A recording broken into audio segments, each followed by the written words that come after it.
麻将机要想故障少，那就是搞保养。究竟怎样才是麻将机搞保养呢？不可能只是打打油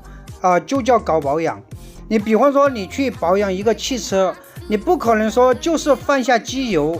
然后就叫汽车保养。他为什么还得给你检测一下胎压？他为什么还得给你检查一下空气滤芯？所以只是打油，它不叫保养，它只是保养的一个环节，还有很多地方没有做到。下面我来告诉大家，什么才是真正的麻将机保养。你比方说我们这个大盘，你看一下啊，我们得检查这个鎏金块是不是断了，有没有？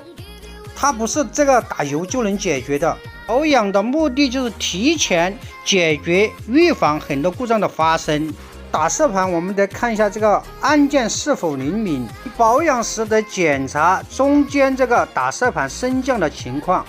看它是否很顺畅，缺油或者是飞尘太多，那我们需要清洁或者打上油，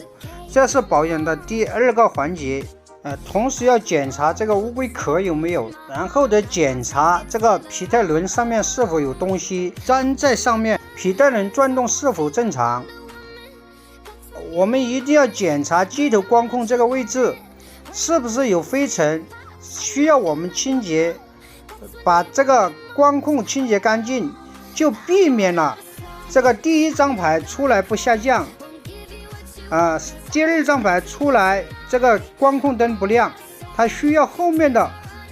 排去追尾，这些情况都可以提前的避免，甚至也可以调节一下光控的灵敏度，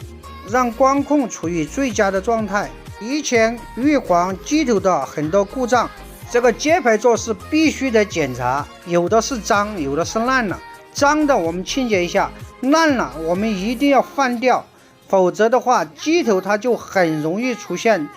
竖排的情况，要么出现这样斜着卡在这个机头这里，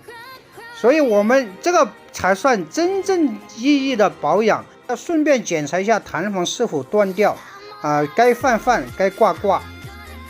打油只是保养的一个部分，它只解决这个润滑的问题所以我们一定记得，